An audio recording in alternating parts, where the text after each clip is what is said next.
Hello and welcome to our third and final podcast exam. We're going to be going over some of the theories from all the readings we've gone throughout this last section. So now we're going to start off with our first question of what is the key difference between interpersonal communication and small group communication? And how does adding a third person fundamentally change the conversation? I would say, the key difference, obviously, the size, interpersonal is 2 people and small group is 3 or more. So, I think adding that third person, you're conscious in the conversation of, you don't, want to say something, offend, one person, even though you'd normally say to the other person, just things like that. So, you gotta take into account, who you're talking to. Yeah, I agree. You can be a little more, I don't know what I'm saying. So, Just, conscious. No, I'm talking about in the small group, you can be a little more, joking around, but, on one-on-one communication, you can be more, genuine conversation. Yeah, I agree with that. It's also more direct and dialectual rather than it's intimate with the one person. Yeah, but small group, it's not exactly monologues, but at the same time, usually it is one person talking. I mean, if you're talking about it in terms of teams in small groups, usually you have one person talking to the rest. Yeah, especially for small group, when it comes to teams, you have to balance the different perspectives, make everything equal. Yeah. So everyone has a say. Have different roles. Yeah, interpersonal is usually just 2, and then when you add more, it kind of becomes the change of power, like we talked about today in class, or Wednesday in class. Yeah. Today's Wednesday. It's been a long day. I don't know if you guys are ever in the situation where you have a pretty close friend and then they have they have a friend but you don't know them at all. Yeah. And then you're kind of hanging out with them and you get left with that awkward. friend. Yeah, because whenever it's you 3, it's cool, but then whenever it's just you and the dude you don't really know, it's just it's just What do I say? Just yeah. Because then you don't want to be awkward and say something that's really messed up. Yeah. Plus, you don't want to mess up your relationship with them because it's not really your friend's friend. Yeah. It's just weird. You don't want to say anything where they'll snitch on you to the person. Right. Yeah, that third person creates the role differentiation, and then it becomes more complex. And it's not as easy. It creates it into a system and not just an exchange between 2 people. It creates a whole group of conversation.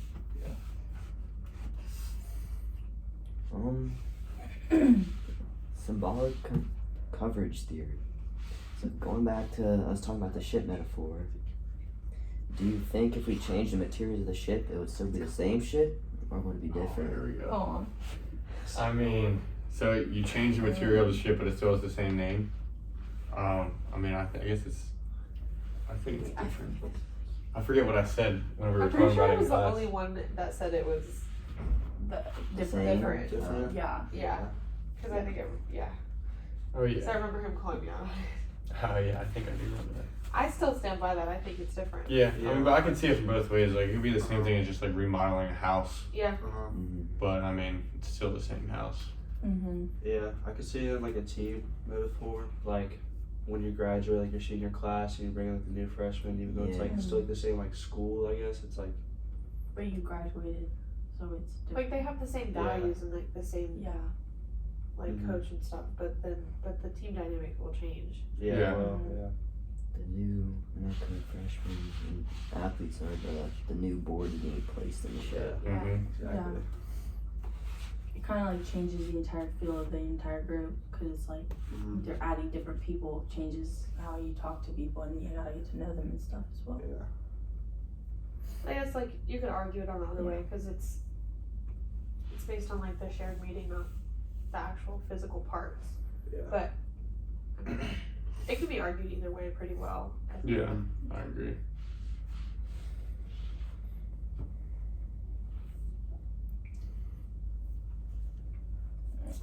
Oh, you want to move on? We're going a little fast. Let's talk about the standpoint theory. Onion theories. How does the standpoint theory challenge the idea of objective knowledge and communication? that it can be fully objective. What do you mean by that? Standpoint theory challenges the idea that communication can be fully objective. But like, what do you mean by that? Like, explain. Objective means like everybody has like the same like point of view, I think, right? Oh. Is that what that means? Pretty sure, right? Because subjective is like everyone has like their own view, right? Yeah. I guess. Like, are you like it challenges Everybody the interprets idea. messages differently, Yeah. and right? It different challenges the idea experiences of a change. single objective. Is Yeah. that what you're trying to say? Yeah. Because knowledge is shaped by like experiences Yeah. that are lived. Yeah. Right. Okay. Yeah, like the way people are brought up, like different experiences shape how they yeah, how they interact. talk, like how they interact with people, how they like interpret things. So Right. How do lived experiences shape the way people communicate? Because that's what Knowledge is based on. Yeah. Based Yeah. on their lived lived experiences. Yeah, in your social positions. Mm-hmm. yeah, you just know like what you see from your perspective. Yeah, and it's that's based like on perspective. And Lived how experiences you're living. give some people perspectives that others don't have. Yeah. I feel like a lot, if like you grow up with like more siblings, like you might be like more like social than somebody who's like an only child, like that would be a good example, or like somebody who's like homeschooled. Or private school or, Yeah, or they like just don't- public. Yeah, they just Yeah. don't have that like same like social aspect in their lives, so they like they just grow up differently that way. Right. I think it's also like a lot of interpretation because like Mhm. two people cannot interpret the same thing twice. Yeah. Like I mean the same, and so it kind of looks differently depending on like where you are in life and where you stand in different topics and stuff. Yeah. Your viewpoint on them It's pretty good. We're also gonna communicate from different like perspectives, like you based on said, your priorities. relationships as well. Yeah, and like concerns. Based on the topic. Yeah. I feel like what you just said, saying like everybody like interprets it differently, is kind of like Mm-hmm. what we like talked about earlier in the year, where it was like not everybody has like the same thoughts. Like you will never like really know like what somebody else is like saying or thinking. So it's like Yeah, it's that all could an be like applied to interpretation. this. Yeah, it's just like Uncertainty reduction. yeah. Yeah. Like you just don't know. How do you think that has like shaped you? Like how you interpret conflict or teamwork when it comes to that kind of stuff? I mean, Well, it kind of depends on how many teams you've worked in. I feel like how many different experiences you've had with other people, and like the more you've had, the more you can like understand different types of people. and the more you're willing to understand, I think that's also important. Yeah. Yeah. Your good example would be like you're working a group project but like you're the only one doing everything. How would you like? How do you think that would change you? Because you are the only one who has the knowledge enough to make it, I guess, like make the project and add to it. Yeah. But yeah, I mean personally. But it also makes you upset, and personally, it makes me not want to do group projects. Like, Yeah. just like I'd rather do it Kind of myself. makes you think less of the other people because Right. I mean you're just doing everything and they're just Right. kind of And you're then just hanging out. yeah, it changes your perspective on that person, Mhm. but they don't know that. Yeah. Probably makes you appreciate having a big group. Right. yeah for sure. in the future. So going back to gas still and spraying, the ethical challenges in SGC. Can unequal participation ever be justified in a small group setting? Yeah, I think so. I mean, like, an example, like, again, like group project, like, say someone knows more about the topic, so they are talking more than the other people, and that's not just because, like, other people aren't doing anything, it's kind of just, like, they know exactly what they're talking about, and they're trying to, like, educate the other people and also get the project done. Yeah. I said kind of both. I said yeah because it only serves like the group's goal, and then I said it's not unequal. I mean, it is unequal because participation is kind of like if one person does all of it, then it's not really a group. It's a project that only one person did. So that kind of means that they're gonna lack behind in the knowledge that the one person had that was doing the whole thing, though. So I said kind of both because it can go both ways. Yeah, I think Whether so or not too. you're learning the material while you're like reading off of something else, or you're creating it in your mind, like they're very different in a way. Kind of what you were saying. Like I think it's acceptable when someone knows something more Yeah. than someone else. But I feel like from an ethical standpoint, if it's gonna silence the other person or the rest of the group, I don't think that's okay. Yeah. But that's like from the ethical view. From Mhm. just the expertise view, I think it would be okay. Yeah. I think you can also like compare that to like a team setting where it's like you have like the Very people like cool. the starters. You I know, was just about to say that. yeah, like the Like- people who like definitely like should be playing. Like they like Mhm. have the skills and the knowledge versus like the bench players. You know, who might not have the same qualities. And I think that's fair enough. I Yeah. mean, like, yeah, it's unequal, but it's for a reason. It's Yeah, for like it's the for team to win. a whole Mhm. goal in mind, and it's like to win or like Yeah.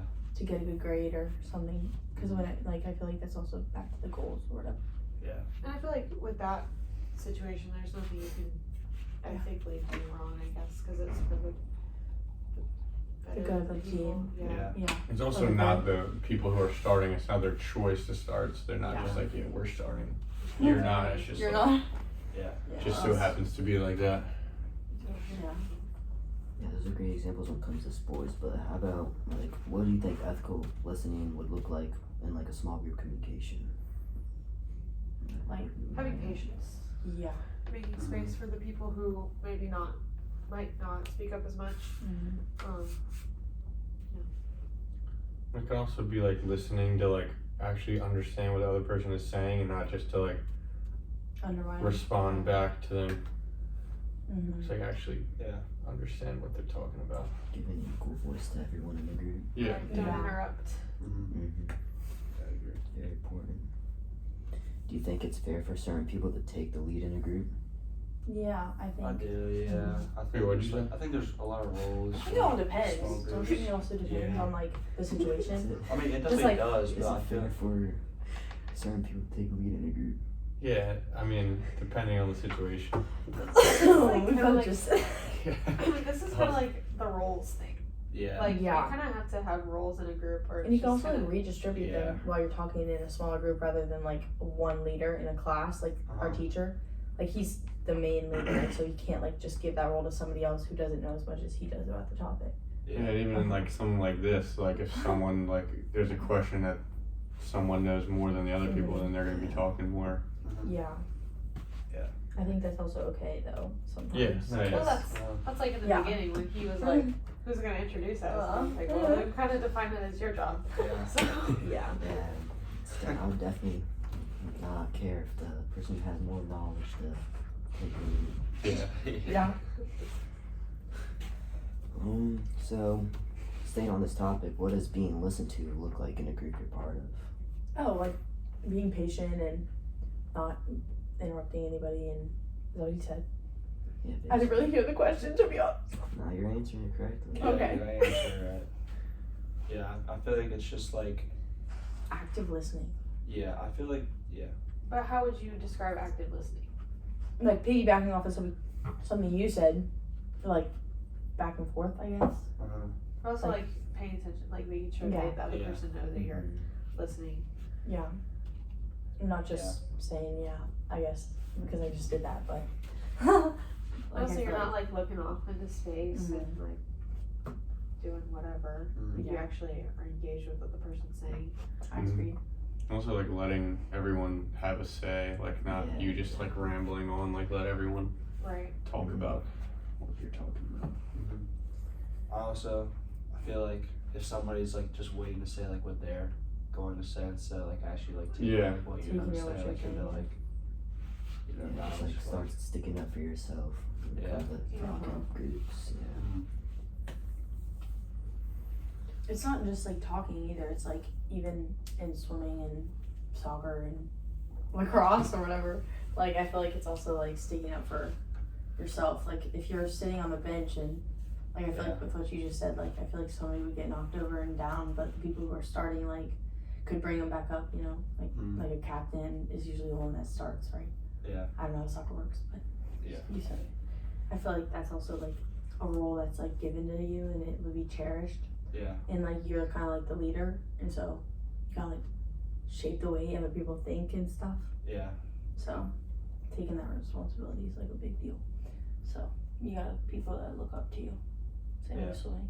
I agree with that. That's a pretty good point. Mm-hmm. I think you could also be seen in like maybe like a hierarchy. Mhm. Like if you have like a captain and maybe like yeah, Um, like a bench player, like a you know like a worker who just like got hired or something. Like their word can be taken into account, and like they know to be listened to by like the response Yeah. of like the captain or the boss. Like if they just Like good job or yeah. Because that can go a long way. Then you feel like pride in what you're doing and stuff. Yeah. Or just like a pat on the back is good too. Just getting that recognition. Let's talk about systems theory. How does an open system improve a team compared to a closed setting? I mean, open system kind of like allows everyone to like give each other feedback and learn from everyone else, Yeah. and kind of like Learn from their knowledge. create ideas to help the good of the group. It's more adaptive. Yeah. Like, and 'cause And flexible. yeah, Keeps a more positive environment. yeah, it allows for like outside information rather than just. I don't know. Closed Yeah. system. Yeah, close Yeah. rather than closed Yeah. system. It's just a complete opposite of open Yeah. system. Everything's Yeah. just off about being closed. Are there any times when a closed setting is more effective than an open system? I guess if like it's a private group or like I don't know, or like a focus group or something, like you don't want other people to come in and talk to you about that. Or if you're I trying guess. to do like a very focused task or like Yeah. a quick task. I mean, Yeah. sometimes like even Or like something that you classroom, can't have that. sometimes like if they're like just starting a new topic, Yeah. like you kind of just like everyone's got to listen. Mm-hmm. Yeah, you limit like outside conversation, like kind of how sometimes he's like, I know today's gonna be a lot of lecturing, but it's important. Yeah. Yeah. So everyone's kind of just Mm-hmm. locked in. And some like examples I feel what I've found is like high pressure sports plays are definitely more effective. Yeah, I in a agree. closed Because like setting. your coach is kind of gonna want like the people on the field that he knows are gonna be able to make the play, not just like Not just whoever. Mhm. I think you can also look at it in like a setting environment, like a closed system, and like you're like practicing like at home field. Like it's good to have like that crowd and that pressure at times, but you want to be able to practice in an environment where like you're focused and you're not distracted by outside noise. Mhm. Where an open system, you might have that. So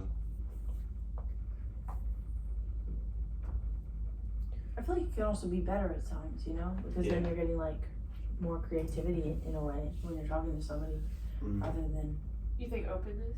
like I feel like they're both like hand in hand because like I don't know, you have to be flexible like with like because you can't control where you're gonna practice or play because you never know because it always changes, so having that flexibility could be good sometimes, but you also gotta know to be focused on like the task at hand and stuff as well.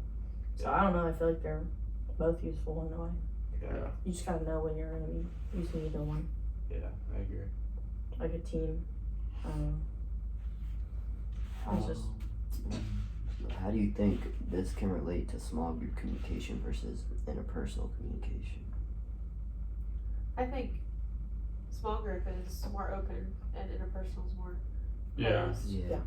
Because small group you're often influenced by your environment and people around you, Mhm. but then like diversity and yeah. stuff. interpersonal with that closed, it's like it's more inward towards the two people and you're It's focused on personal. what that other person is saying Mhm. Yeah. rather than having to worry about outside influences.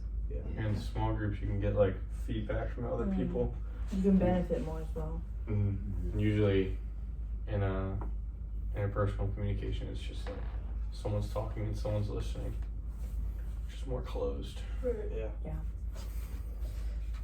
So nice little question is, have you been on a team that rejected outside feedback and how did that end up going?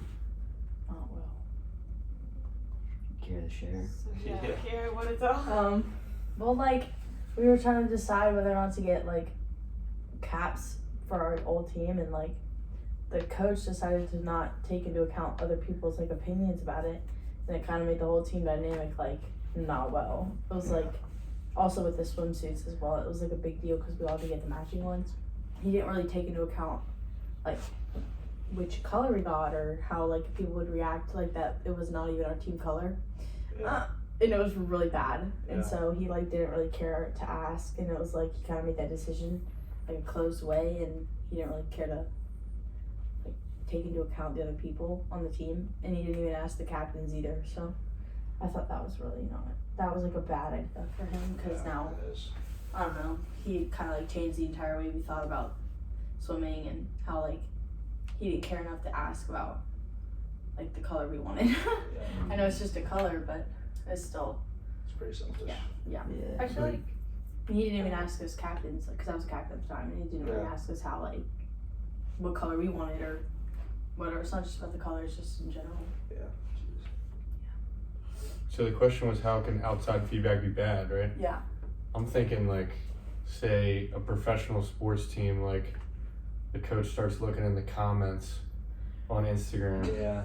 and it's just Yeah. like people just like Slamming negative it. comments. Like you Yeah. can't really take that into account. You kind of just Yeah. gotta like focus on what you know how to do as a coach and Yeah. like what your And players trust can each do, and kind of just like trust the process and not listen to all the people on social media who are sitting Yeah. on their couches Yeah. watching the game. I Yeah, feel there's like gotta be some credibility behind that. Yeah. I feel like from my personal experiences, like I feel like high school teams compared to like club teams, Oh, yeah. I feel like high school is more closed and club is more open ended. Because high school is just kind of like you're just gonna do what I say, but Yeah. then club is like you have a little bit of flexibility. I mean, you gotta be more motivated too, because club is year round. I mean, I don't know what it looks like with like club other sports, but I mean that's how I saw it. Yeah. I mean, for my club, it was kind of I like think it's like travel. you need to right? focus on yourself basically, because like the whole point of playing club in high school is basically just to get recruited by colleges, and you're not really worried about winning the games and like tournaments for clubs. You're just kind of like worried about getting yourself like on the radar of coaches. Right. Yeah, I think for soccer it was like, from my experience, it was my high school was more open ended just because like I feel like the level of high school just like wasn't as high, so my coach kind of like He needed you on the team.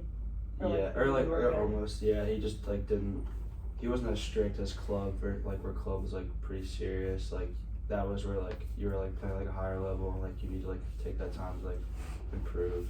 And yeah, I mean you just had more of the boys in high school.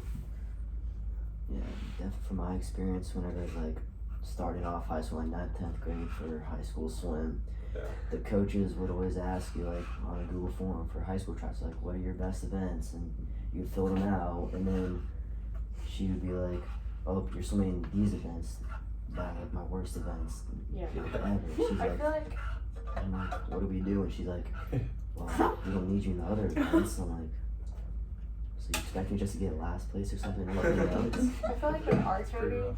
like at least my coach, she would just put the club swimmers in the events that the other people couldn't swim. Mm-hmm. No, Like it's the like, 100 fly, the 2 fly. I mean, Well, you also two flying in high school, but I mean, yeah, you know how my team was. Like, our entire team was just club swimmers. Yeah. And she's just like, yeah, I know you're a backstroke runner, I'm gonna throw you butterfly and breaststroke Yeah. or something. It's like, How alright. did you get recruited for swimming? Yeah, Like- I was wondering that. They just, there's like Oh. this thing called Swim Cloud, and just colleges just go look at. For sure. It's like the all your best times in a list. Yeah. And it, like, Okay. they look at those and then compare them to the swimmers that they have already. And if you're not meeting them, then you don't get to go on the team. I guess, Yeah. pretty much. Yeah. That's like a one and done. Yeah. Do they like go out and like visit you? Like do they watch you play or swim? I guess. I feel like that's Um, more for like the D1 swimmers. Yeah. Oh, really? Or, like, Yeah. like definitely on my club team, whenever I'd be in my group, there would be like a bunch of D1 coaches Really? just showing Oh, up. yeah. And they're like, Dang. I'm like, alright. And they're like, Pressure's well, they're on. for this person. I'm like, I didn't think they were for me anyway. Yeah. It's Wait, so like, you just went to like a stacked high school then? well, this was for my club team. Oh, really? Yeah. Oh, okay. Club is a lot harder. Yeah. Club is like meets every weekend. It's year round, so. Yeah. It's like the Ohio State coach was at one of our practices. And I'm like, yeah, there were Alright. some crazy coaches. Really? it Yeah. was for Mhm. like a girl Some who's just a coaches sophomore in high school, and I'm like, Duffy? no, I mean, it was for Breaker. Oh yeah. Is Randolph Aiken coach there? No, he's really nice. No, he's really nice. That's all the mean coaches go there.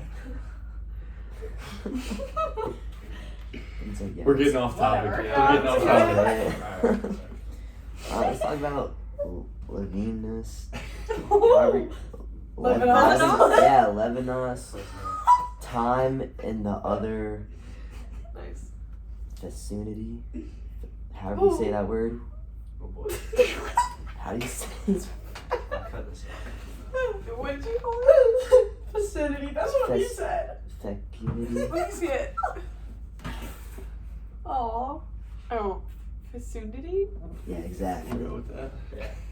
Is there any type of power we talked about from Foucault's reading that you see showing up in your groups more than others?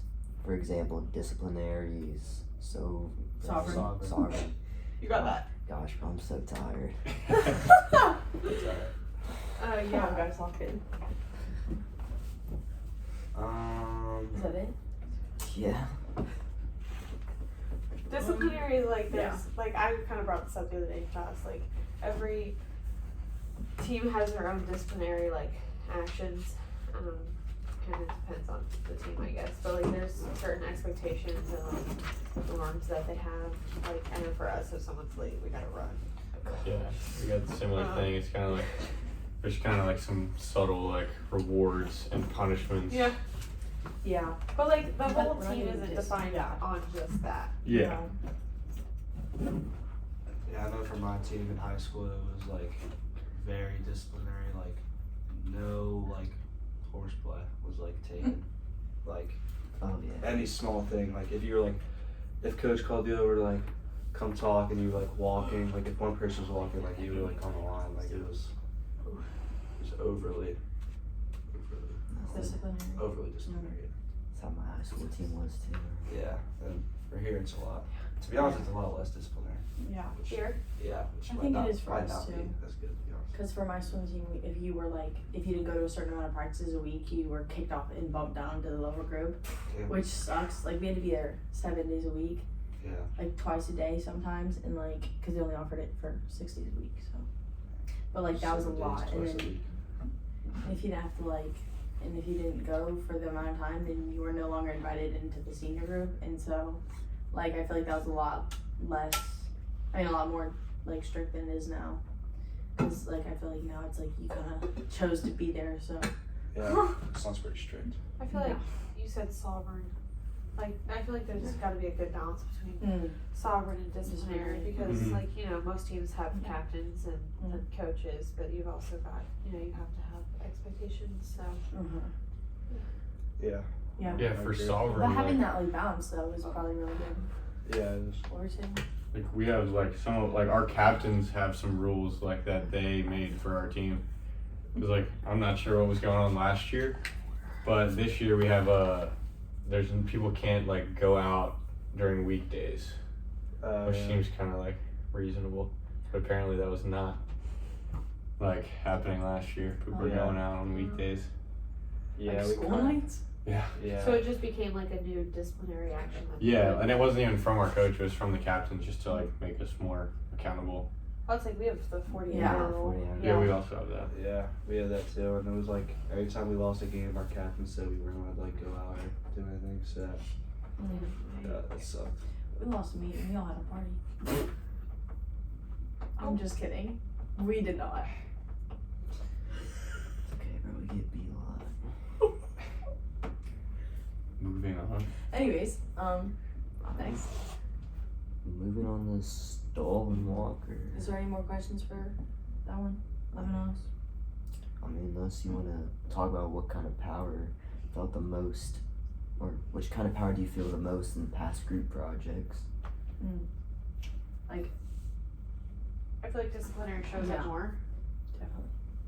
I mean, especially it doesn't necessarily have to be teams, but even like this, like I feel like you're Yeah. not gonna have like sovereign power in this setting. Yeah. Yeah. That would Yeah, just no one's making the rules. be right. That would just be Yeah. weird and And awkward for everybody not else. somebody's not like controlling the entire group either. Right.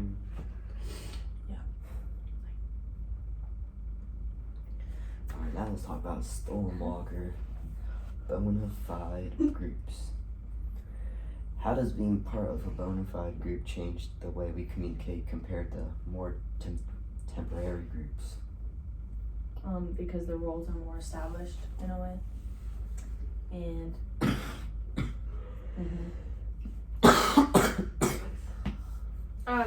They have stable boundaries. Mm.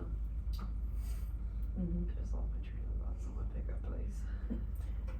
They're more like there's a lot. together in larger Yeah. systems. Yeah, like with my old, like my friend group, like I've known for like a lot longer than my college friend group. I would say Yeah. there's like a lot more like inside jokes and stuff. Like we kind of mentioned that, like building off of Like shared history. Yeah. yeah. Mhm. Do you guys remember what that theory was? Is that? Oh, we were just talking about The that. onion, And you were yeah. talking about the New Year's. Yeah, yeah. He's always the answer. No, it's not that. It all goes could- back to I mean, onions. it all does. It all goes Yeah, back to onions. I mean, back like, to the because you're past the You're past that. the Oh, level, the layer. Yeah, Yeah, you're the like layers. they're all like centered Uh-huh. by onions, so you know. Yeah. onion. Yeah. There we go. Yeah, but you also have to have boundaries in those relationships too. Like, you're not Yeah. gonna like be rude to your like good friends because they might actually take that back. You're not gonna be mean to your new friends and like say Yeah. those jokes to them, Mhm. but you might say them to your like long friends because you've known them for a while. Yeah. I'm trying to Yeah. find the Cute theory. onion method guy. Yeah. Well, Yeah, because like I don't know. It's also like, What if I mean, the I only do- thing that's Yeah. cool about that, like you're closer with your friends that you've known for longer, but the people you've known for less time that you just met like a few months ago, like they're bringing in so many like Yeah. experiences that Yeah. you are not familiar with, and just like talking about it can be like really interesting. yeah. Because you get to 'Cause, know like, them and There's some dude on our lacrosse team from Louisiana, so it's Oh, just really? like it's completely different over there. Yeah. It's I just know, like yeah. cool to hear. We're talking like, about got someone hospitality. Yeah. Two With guys. Derrida. Ben and Tyler. Oh yeah. That's what you're talking about. Yeah. right? Say it again. Hospitality with Derrida, whatever his name is. Mm-hmm. Oh, Is yeah. that what you're talking about? Mhm. Yeah. Yeah. You trying to go into details? Yeah. I couldn't figure that out. Yeah. Because it's like bringing in people from other places. You get to have all their experiences as well. It's that idea of strangers again. Yeah. Mm. New onion Onion. doing fold or Onion. whatever. It all goes back to It the onions. does. Something Yeah. about the onion. Because That is the Yeah. first you one can we build learned. trust with Yeah. them, but you also like get to know about them. So Mm. that's kind of like it's nice. True. Alright, let's talk about Wagner and Storm. Oh. Sport as Are a we done? communication system. Oh, so we weren't already there. We're just. Nah. Mm.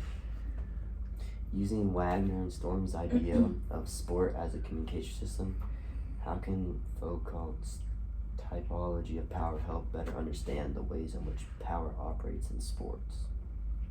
Can you think of any specific moments in sports where one of these forms of powers was clearly at work? I could think of a time when power wasn't used. I remember, I don't know if you guys watched like the NFL at all, but like when like the Rams and like the Saints played in like a playoff game, Mhm. and it was like a clear like pass interference, and they didn't. I mean, I guess it was an abuse of power almost because Yeah. the ref didn't throw a flag, but they also like didn't. Like, you can't really review the play, Yeah. I Mhm. guess, but you know, it's kind of just like You have no Referee, say in that. the yeah. only one who can call that, even though everybody else saw it. It's just yeah. Yeah, I know, I was about to say like Mhm. kind of like the same thing, like sovereign power. That's kind of like that because like the refs kind of like enforce the rules and Yeah. no one can really do anything about it. Yeah. I feel like for disciplinary, that was like my training and all that, and like how, like, sometimes it's like the coaches make those rules and you can't really go against them at all. I Or feel like that could be also sovereign in a way. Yeah. I feel like from a college experience, like I feel like it's gonna be different between like D1 and D3, Oh, Yeah. like because They train a lot more than we do. yeah, I mean Yeah, and they have a lot more rules and a lot more like power, right, that's, like held against them. but they also have more. I feel like Experience. yeah, they also have. I feel like they'll have They also more. have more want to be there. Well, I was gonna say I feel like they have more sovereign and disciplinary. Like it goes up. Yes, a lot. it does because of a lot. They also have I agree. I feel like they have more sovereign too because there's probably more coaches on a D1. Right. Like Yeah. like D1, one of my friends is on a D1 football team and they have like 20 coaches. Oh wow, It's like it's insane. that's a lot. Yeah. So that like makes everyone better because you literally have like a coach focused on like a group of like Constant just a monitoring. few people. Yeah.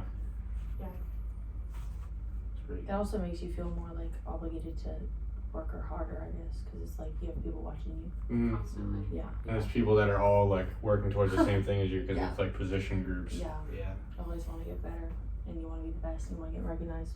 It's When you're in also a smaller group. probably like way more like you're saying, kind of specific to a certain group of people or. I mean, I guess I would say like swim like stroke group. Mhm. Yeah, I wish we had some more coaches for that. Yeah. Yeah. Um, Me too. So moving on to the actor network theory with Kerr et al. If we use actor network theory to see the athlete not as a single individual, but as a network made up of people and practices, how does this change the way we understand performance and responsibility in sports? Because performance is the outcome of like the entire network. So of all the coaches, the trainers, the practices, the equipment, like everything. So it's not just what that person is doing without all that. It's the combination of everything they've put towards that moment. Yeah. Think It of kinda it as shows like a it's- relay. Or something. I think of it as like a relay. Like it's not just one person or one athlete going. It's four, and so it's like not just one personal thing. It's like all of them, and then depending on how we all like train, and because success isn't just personal. It's like the network, like of all of the athletes together, and then like the responsibility of like getting to the wall and not making them false start, and like that's a group effort. It's not just individual. Yeah, like it's on the coaches, Yeah. it's on It's on trainers, everybody. it's on your teammates. Yeah. And, That's what I thought about. Yeah, so like it's an Exactly. achievement for Yes. everybody, and it's also like a responsibility for everybody too, because they kind of like gotta hold each other accountable. Yeah, I feel like I could like see that in like some of the games I play. Like if I have like way more fans or like people like supporting. I say it like I'm like a celebrity. I just mean like, Fans. all my fans, all my Fans. all my. No, Wow, I just mean what like a if I'm like at a compliment. game, there's like a lot of people watching and like cheering for like the team. Like it's like a lot more motivating to like play better. Or, like you have more like adrenaline pumping. So you know, Mm-hmm. there's other aspects that Also, impact enjoy it. performance. as like a team, you're gonna have like better equipment than Yeah. as an individual. Yeah. Yeah. With a team, you have like people who you like are super close with, and you have like the people who like just cheering for you and stuff. But all of it goes like together because when you see those people cheering for you, it's like you kind of want to do better, not for yourself, but for the whole team and for them. Like, I don't know. one of the examples I could think of is, I guess, one of the best swimmers in the world, Michael Phelps. He's been coached by the same guys since he was like 8 years old, like all the way up until like he retired, and like his success kind of just built off of straight him. And like that coach, like some cool things I saw was like what the coach would do is like just break his goggles before practices and stuff, and just only make a practice with no goggles. Like, that kind of helped him like get a lot better and everything. Cause like one of his races at the Olympics, his goggles filled up with water and he still won. Yeah. So it's just like Yeah. that's where I think network shaped his success. Yeah. Yeah. Yeah. I think you can also look at it like, sorry, but No, you're good. like when like teams like fire their coaches, like it's because like they play like a significant role in like how the overall network does, you know, like Yeah. how they prepare the team, like their tactics, and you know who they put out there all impacts the performance. Because if a coach is only in it for the money, I guess it's like they're not gonna have like the same amount of want as if it's like the team like in mind when you're thinking about like a coach coaching a team. It's like the coach, like our coach, he's definitely not there for the money. Like teachers and all that as well, they don't get paid as much, so they're gonna probably wanna Then who do you be think there more. would care more about coaching a coach of a professional team or like a high school team?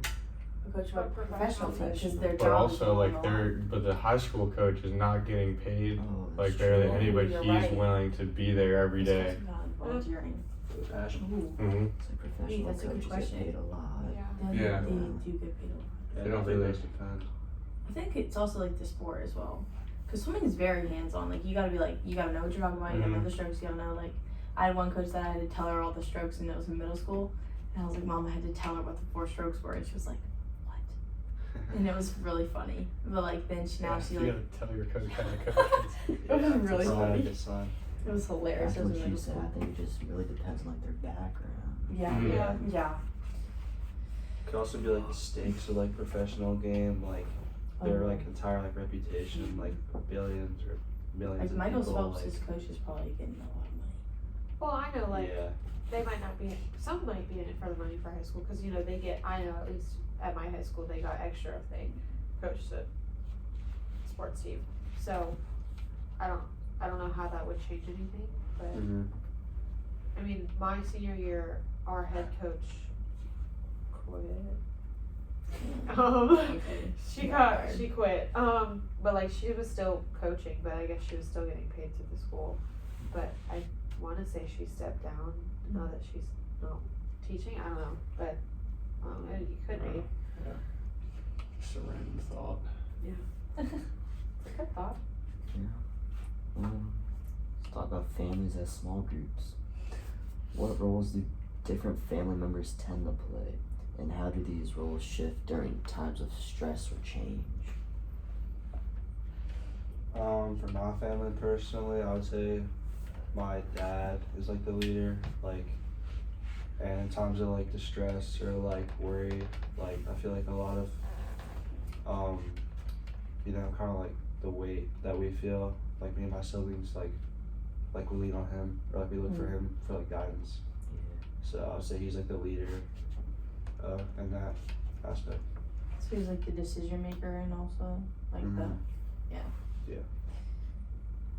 I think it's also like that in my family. My dad's like the king of the house or whatever because he's the only guy, and so me and my mom and my sisters, we all like kind of lean on him for like advice or like stuff like that, just because like he's had a lot of experience with like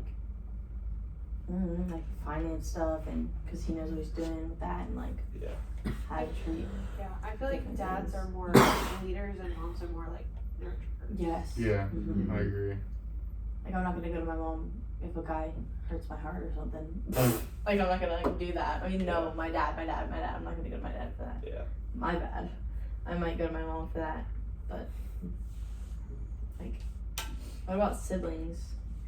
Do y'all have siblings? I feel like I feel like the roles. There's roles like Yeah. I mean, it also depends on like if you're the oldest or the youngest or. Yeah, I'd definitely be a role model for my younger sister. Yeah.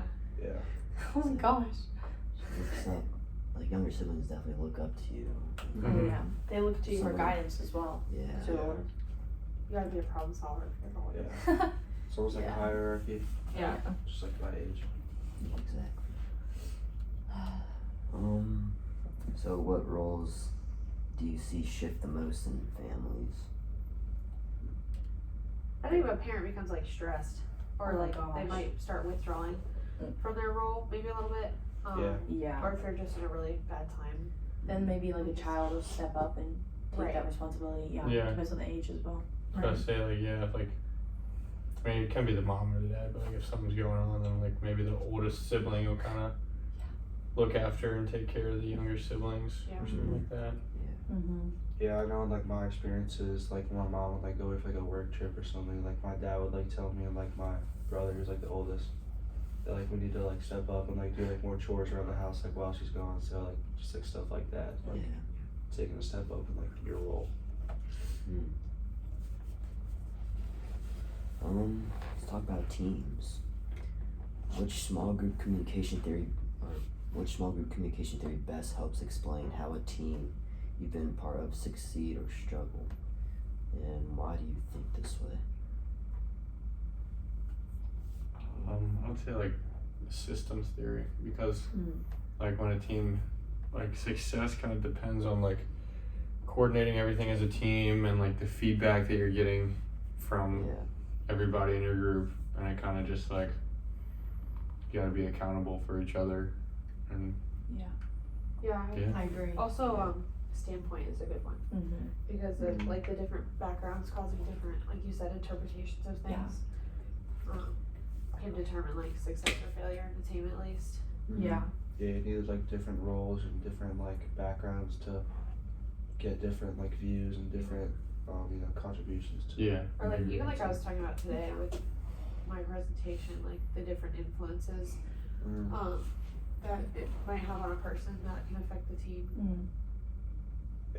I want to piggyback off what Ian said, because like a team is gonna fail if like you're blocking the new ideas of other people, like, because then there's no like, what is it called, cohesion? Cohesion? Yeah, isn't that when like a bunch of people come together and talk about stuff? Yeah, that one. So, like, because I think a team is like a better like team if a lot of people are bringing their own opinions together. It's kind of like a mix between the systems theory and the standpoint too. Yeah. In my opinion, that makes the best team. Which theory do you think describes your best or worst team experiences? I mean, I'm kind of sticking with my answer. I me mean, too. I think it depends. Yeah, it does. Yeah, it definitely does. Just don't really have like I feel like my high school team was kind of like, at times, like my sophomore year, I feel like it was more like a closed system. Like, I feel like the senior class was like pretty like independent. Like they didn't like really care to Yeah. include as much as like other classes did. So They also tend to make like a lot of the decisions. yeah, Mhm. yeah, and they're like the leaders in that system. So Yeah. if they're having like closed off group, then it's kind of hard to Yeah, cooperate. Yeah. it's a good point. Is that the last one? No, we have one Oh. more. So entrance stories. Can you see a hierarchy in our class setting outside of the teacher/student difference? If so, how have entrance stories shaped this hierarchy? I feel like I can like kind of see like a hierarchy of like the people in our class. Like, I know like some people like definitely participate more, and like if there's like a time where like nobody's answering a question, you kind of like wait for like those people to Yeah. answer Yeah. Yeah. versus like the people who like won't speak as much. So I'm definitely one of those people. yeah. Also, I feel like people that are kind of like connected. Like I know there's the soccer guys, like you guys swim, and then there's like the lacrosse guys in the front. And, like kind of like we are more inclined To be friends with to do that, and also like answer if, like in that situation. Yeah. You can like talk about it or something. I also Yeah. think it depends on like where you sit in the room. Yeah. Yeah. Like, Yeah. I mean, If you're in the front, you feel more like you have to answer. Right. Yeah, I like Like, tell do me you feel about like it. that? How do you? Oh, how do look you at y'all do throw, that? Cause you- throw those markers Yeah. at y'all. Yeah. Isn't that what Charlie did? Yeah. Because he was like throwing markers at it. Aw. Yeah, I agree with what y'all said. Do you think an entrance story can change depending on situations you're in? yeah. I think so, yeah. Like, How do you think they can change over time? well, like a first impression versus like a long-term relationship? Or like, is that what the question is? I feel like it might like change over time. Like you might be more comfortable with the people in the class. Yeah, like the argument. Yeah, the argument. Yeah, you kind of you Everything eventually circles peel back back. the layers and you feel Yeah. more comfortable to participate. Yeah. I also think it depends on Heck like yeah. the context of the class is gonna change over time, and then like there's gonna be new experiences, and based on how you react to those new experiences is how others might see you. Yeah, The more you talk, the more people know you. yeah. It's See true. what I'm getting at? The Yeah. onion. I mean, Uh-huh. The more layers. Yeah. Yeah. Definitely getting more closer to people. Yeah. Well, Well, it's like bringing all of our teams together, though. It's like brings all like soccer is very different from swimming, very different from lacrosse, but we all can come together and bring our own team dynamic to the classroom. And make a That's well said. podcast. yeah. Yeah. We have 3 podcasts. Three of So them. bring us into it. Mhm. Three Three of them. Three great podcasts. Very long podcast. All on YouTube. Yeah. Well, that was all the questions. All We right. talked about Good job, everything. guys. Heck So, yeah. now we're done. All right. Nice. Yeah.